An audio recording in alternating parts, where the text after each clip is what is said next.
महाराष्ट्रात या वर्षीचा पावसाळा कसा असणार या संदर्भात एक अधिकृत अंदाज अखेर जाहीर झाला.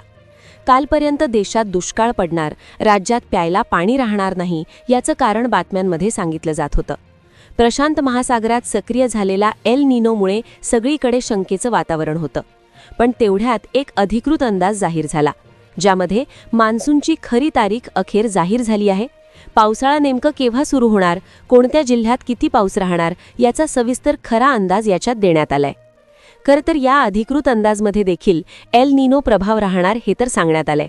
पण दुसऱ्या समुद्रात एक आणखी वेगळी प्रणाली सक्रिय होण्याचा दुसरा धक्कादायक याच्यात अंदाज वर्तवलाय आणि त्यामुळे संपूर्ण महाराष्ट्रामध्ये एक चिंतेचं वातावरण पसरले. मग नेमकं काय आहे तो अंदाज? कोणत्या तारखेला पावसाळा सुरू होणार, कोणत्या जिल्ह्यांमध्ये दुष्काळ असणार, काय संपूर्ण परिस्थिती राहणार याविषयीचा तो अधिकृत अंदाज तुम्हाला सांगणारच आहे. पण त्याचबरोबर सोलापूर जिल्ह्यातील सिद्धरामेश्वर महाराजांच्या यात्रेमध्ये दरवर्षीप्रमाणे याही वर्षी भविष्यवाणी करण्यात आली होती आणि त्या भविष्यवाणीमध्ये देखील या पावसाळ्याबाबत एक भविष्यवाणी करण्यात आली होती. आता ती भविष्यवाणी आणि एक अधिकृत अंदाज या दोन्ही गोष्टींनुसार या वेळेच्या पावसाळ्याच्या संदर्भातली महत्त्वाची माहिती देणार आहोत. स्पेशल रिपोर्ट आपण पाहणार आहोत आज या व्हिडिओमध्ये. आपण पाहणार आहोत की अधिकृत अंदाजमध्ये नेमकं काय सांगण्यात आलंय, कोणत्या जिल्ह्यात पावसाची परिस्थिती चांगली राहणार आहे, कोणत्या जिल्ह्यात पाऊस कमी पडणार आहे. देशात तसेच महाराष्ट्रात पावसाची सुरुवात केव्हा होणार आहे, पाऊस एकदा सुरू झाल्यानंतर तो किती दिवस चालू राहणार आणि किती दिवसानंतर विश्रांती घेणार आणि विश्रांतीनंतर केव्हा सुरू होणार. एक अधिकृत अंदाज आणि सोलापूरमधील देवाची भाकणूक या दोन्ही गोष्टींची माहिती तुम्हाला आज व्हिडिओमध्ये देणार आहे. 2026च्या पावसाळ्याबाबत भीतीचं वातावरण होतं. सगळीकडे वेगवेगळ्या बातम्या पसरल्या होत्या. पण एक अधिकृत अंदाज आणि एक भविष्यवाणी आल्याने सगळं चित्र आता स्पष्ट झाल्याचं बोललं जाते. आपण सगळ्यात आधी धार्मिक बाजू जाणून घेणार आहोत की ज्यामध्ये सोलापूर जिल्ह्यातील सिद्धरामेश्वर महाराजांच्या यात्रेमध्ये भाकणूक करण्यात आली होती. त्या भाकणुकीमध्ये काय झालं हे सगळ्यात आधी आपण जाणून घेतोय आणि त्यानंतर एक अधिकृत अंदाज आलाय. त्या अंदाजामध्ये काय तारखा सांगितल्यात, कोणत्या जिल्ह्यामध्ये काय परिस्थिती राहणार काय सांगितलंय हे आपण पाहणार आहोत. तर पहिल्यांदा आपण पाहतोय धार्मिक भविष्यवाणी, ज्यामध्ये सोलापूरच्या सिद्धरामेश्वर महाराजांच्या यात्रेमध्ये एका गायीच्या वासराकडून एक भाकीत केलं जातं. दरवर्षीप्रमाणे ते यावर्षी केलं गेलं आणि यावर्षी त्या वासराने विविध पदार्थ खाल्ले. त्यामुळे तिथे उपलब्ध असणाऱ्या तज्ज्ञांनी सांगितले की यावेळेसचा पावसाळा हा मागच्या वर्षी सारखाच असणार आहे. आता खरं तर ही जी भविष्यवाणी होती ही जानेवारीमध्ये झाली होती, कारण की ती यात्रा जानेवारीमध्ये होते. पण त्यानंतर आदमापूरमध्ये बाळूमामांची यात्रा झाली आणि त्यामध्ये ही भाकणूक करण्यात आली. पण त्या भाकणुकीमध्ये पावसाविषयी थोडीशी चिंताजनक भाकणूक त्याच्यामध्ये झाली होती. पण आता बऱ्याचशा लोकांचा धार्मिक गोष्टीवर विश्वास नाही, त्यामुळे आपण शास्त्रीय पद्धतीने जो अधिकृत अंदाज आलाय त्याविषयी आपण बोलतोय, जो पहिला मान्सूनचा अंदाज आहे, जो जाहीर केलाय स्कायमेट नावाच्या एका संस्थेने. आता स्कायमेट ही एक खाजगी संस्था आहे, पण स्कायमेट संस्थेवर शेतकरी वर्ग आणि नागरिकांचा प्रचंड भरोसा आहे. हवामान विभागानंतर किंवा काही लोक हवामान विभागापेक्षाही त्याच्यावर जास्त भरोसा ठेवतात. स्कायमेटचे अंदाज याआधी बरोबर आले आहेत. तर मग त्यांनी एल निनो विषयी काय सांगितलं आहे, त्यानंतर भारतीय समुद्रामध्ये काय वेगळी प्रणाली दुसरी सक्रिय होणार आहे याचीच माहिती याच्यात आपण घेतोय. आता सगळ्यात आधी एल निनो म्हणजे काय असतो हा मुद्दा जर तुम्ही समजून घेतला तर तुम्हाला नेमकं यावेळेची पावसाळ्यातली परिस्थिती काय समजेल. आता पहा, एल निनो म्हणजे काय, सोप्या भाषेत सांगायचं तर पॅसिफिक महासागरातील समुद्राच्या पाण्याचं तापमान जेव्हा सरासरीपेक्षा वाढते तेव्हा त्याला एल निनो म्हणतात. याचा थेट परिणाम भारताच्या मान्सूनवर होतो. एल निनोमुळे हवेचा दाब बदलतो आणि बाष्प घेऊन येणारे वारे कमकुवत होतात. परिणामी पाऊस कमी पडतो. स्कायमेटनुसार यावर्षी दीर्घकालीन सरासरीच्या केवळ 94% पाऊस होईल. देशात सरासरी 868 मिलीमीटर पाऊस पडतो, पण यावर्षी तो 816 मिलीमीटरपर्यंत खाली येण्याची शक्यता आहे. म्हणजेच सरासरीपेक्षा 52 मिलीमीटर पाऊस कमी पडणार आहे. पाऊस 52 मिलीमीटर कमी पडणार म्हणजे दुष्काळ पडणार का, की सुरुवातीलाच पाऊस गायब होणार, की पेरण्या उलटणार, याचे उत्तर दडले आहे जून-जुलैच्या अंदाजात. जरी एल निनोचा धोका असला तरी एक दिलासादायक बातमी अशी आहे की जून आणि जुलै महिन्यात एल निनो तितकासा प्रभावी नसणार आहे. आता त्यानंतर महिन्यांचा प्रत्येक महिन्यामध्ये कसा पाऊस असेल, जूनमध्ये कसा आहे, जुलैमध्ये कसा आहे, कोणत्या कोणत्या तारखेला मान्सूनचं आगमन होणार आहे, काय होणार आहे, तर याचीच माहिती पुढे या अंदाजामध्ये देण्यात आली आहे. सगळ्यात आधी त्यांनी जून महिन्याचा अंदाज सांगितला. जूनमध्ये किती तारखेला पाऊस केरळात दाखवला होता, मग तो महाराष्ट्रात केव्हा येतोय, जुलै महिन्यामध्ये काय होते, त्यानंतर ऑगस्ट सप्टेंबरमध्ये काय होणार आहे याचीच माहिती सांगितली. आणि त्यानंतर सगळ्यात महत्त्वाची माहिती अहवालामध्ये आहे, जी म्हणजे जिल्ह्यांची यादी. कोणत्या जिल्ह्यात किती पाऊस कसा होणार याची यादी. आधी आपण महिन्यांचा अंदाज घेऊया आणि नंतर जिल्ह्यांची यादी पाहूयात. तर त्या अंदाजानुसार जून महिन्यात मान्सून साधारणपणे 1 ते 5 जूनच्या दरम्यान केरळमध्ये दाखल होईल. महाराष्ट्रात तो 10 ते 15 जूनपर्यंत कोकण आणि दक्षिण महाराष्ट्रात पोहोचेल. जूनमध्ये पाऊस सरासरीच्या आसपास राहील, ज्यामुळे पेरण्या वेळेवर होतील. जुलैमध्ये पावसाचा जोर सर्वाधिक असेल. या काळात पिकांची वाढ चांगली होईल.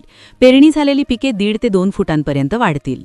जर जून जुलैमध्ये चांगला पाऊस आहे, तर मग स्कायमेटने पावसाची तूट का सांगितली आहे? ऑगस्ट आणि सप्टेंबरमध्ये नेमकं काय घडणार? खरा प्रश्न निर्माण होतो तो ऑगस्ट आणि सप्टेंबर महिन्यात. या काळात एल निनो पूर्णपणे सक्रिय होईल. यामुळे पावसाचे मोठे खंड पडण्याची शक्यता आहे. ऑगस्ट आणि सप्टेंबरमध्ये काय होईल? पावसाचे प्रमाण सरासरीपेक्षा 6 ते 8% कमी राहू शकते. विशेषतः विदर्भ, मराठवाडा आणि मध्य महाराष्ट्रात पावसाची ओढ जाणवेल. यामुळे पिके ऐन जोमात असताना पाण्याचा ताण पडू शकतो.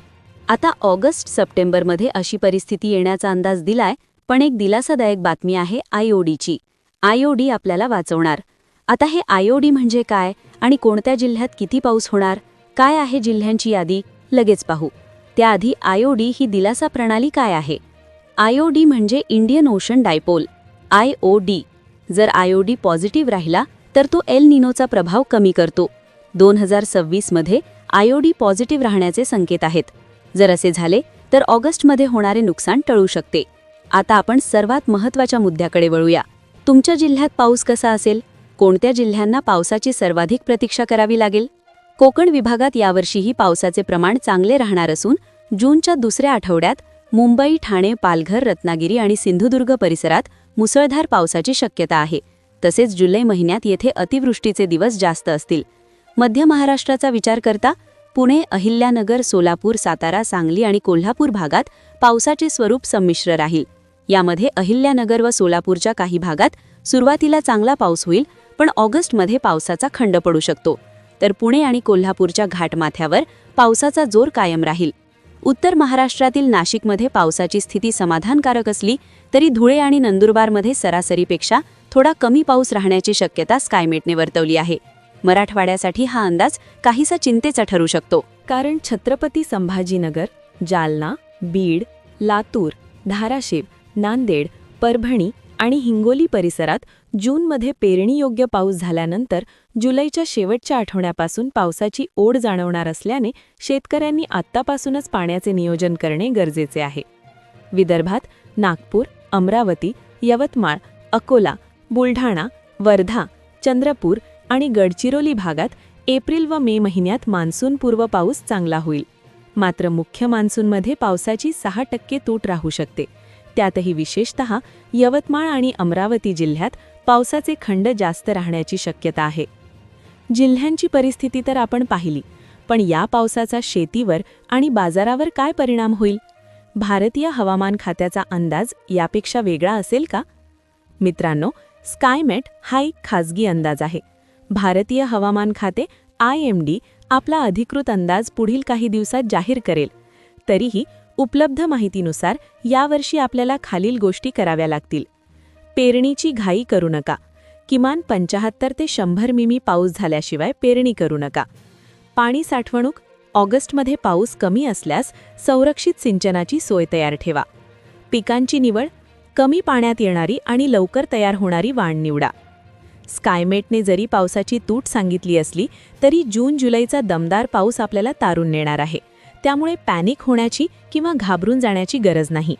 एल निनो सक्रिय असला तरी IOD आपल्याला साथ देईल अशी चिन्हे आहेत. मित्रांनो आणि प्रेक्षकांनो, ही होती आतापर्यंत समोर आलेली हवामान अंदाजाची सविस्तर माहिती. पण हा व्हिडिओ संपवण्यापूर्वी एक अत्यंत महत्त्वाची गोष्ट मला तुम्हाला थेट बोलायची आहे. आता जे काही विश्लेषण पाहिलं, ते जे आकडे पाहिले, ती सर्व माहिती स्कायमेटच्या प्राथमिक अहवालावर आधारित एक शक्यता आहे. मी पुन्हा एकदा स्पष्ट सांगते की आम्ही या माहितीवर कोणत्याही अंतिम शिक्कामोर्तब करत नाही आहे. आम्ही हे ठामपणे सांगत नाही की पाऊस असाच पडणार आहे. शेवटी निसर्ग हा आपल्या हाताबाहेरचा विषय आहे आणि हवामानाचे अंदाज हे बदलत्या वाऱ्याच्या दिशेप्रमाणे बदलू शकतात. आपल्या महाराष्ट्रात एक म्हण आहे, बळीराजाचा अंदाज आणि आभाळाचा रंग कधी बदलेल सांगता येत नाही. त्यामुळे या माहितीचा उपयोग केवळ तुमचं नियोजन करण्यासाठी करा. घाबरून जाण्यासाठी किंवा पिकांबाबत कोणत्याही घाईघाईने निर्णय घेण्यासाठी करू नका. हवामान खात्याचा अधिकृत अंदाज येणं अजून बाकी आहे, पण एक जागरूक व्यासपीठ म्हणून आमचे हे कर्तव्य आहे की संभाव्य धोके किंवा परिस्थिती तुमच्यापर्यंत आधी पोहोचावी, जेणेकरून तुम्ही मानसिक आणि आर्थिकदृष्ट्या तयार राहाल. खरं तर एल निनो आणि आयोडी या तांत्रिक गोष्टींचा आपल्यासाठी महत्त्वाचा आहे, तो म्हणजे जमिनीचा ओलावा. पाऊस कमी जास्त झाला तरी आपण पाणी नियोजनावर भर दिला तर आपण संकटावर मात करू शकतो. यंदाचं वर्ष हे पेरणी करताना थोडं संयम ठेवण्याचं वर्ष आहे. घाईत पेरणी करून बियाणं वाया घालवण्यापेक्षा जमिनीची तृप्ती होईपर्यंत वाट पाहिलेली कधीही चांगली. आता मला तुमच्याकडून एक मदत हवी आहे. आपला महाराष्ट्र भौगोलिकदृष्ट्या खूप मोठा आहे. कोणतीही परिस्थिती वेगळी असते, विदर्भातील वेगळी. त्यामुळे मला कमेंट्समध्ये नक्की सांगा की तुम्ही कोणत्या जिल्ह्यातून, तालुक्यातून हा व्हिडिओ पाहत आहात. तुमच्या भागात सध्या पाणी टंचाई काय स्थिती आहे किंवा तुमच्या अनुभवानुसार यंदा तुम्हाला पावसाळा कसा वाटतोय. तुमची एक कमेंट तुमच्या भागातील इतर हजारो शेतकऱ्यांसाठी मार्गदर्शक ठरू शकते. तुमच्या मनात शंका, प्रश्न किंवा तुमचे स्वतःचे काही अंदाज असतील तर ते खाली कमेंट्स बॉक्समध्ये नक्की लिहा. आम्ही प्रत्येक कमेंट वाचतो आणि त्यावर आधारित पुढचे रिपोर्ट्स तयार करण्याचा प्रयत्न करतो. जर तुम्हाला आमचा हा प्रामाणिक प्रयत्न आवडला असेल तर या व्हिडिओला जास्तीत जास्त शेतकरी बांधवांपर्यंत शेअर करा आणि आपल्या चॅनलला अजून सबस्क्राईब केलं नसेल तर आत्ताच करून ठेवा, कारण हवामानाची प्रत्येक अपडेट आम्ही तुमच्यापर्यंत अशीच वेळेत पोहोचवत राहू. लक्षात ठेवा, निसर्ग साथ देवो न देवो, आपण आपलं नियोजन पक्क ठेवायचं. चला तर मग भेटूया पुढच्या महत्त्वाच्या व्हिडिओमध्ये. तोपर्यंत स्वतःची आणि आपल्या शेतीची काळजी घ्या. धन्यवाद. जय जवान, जय किसान.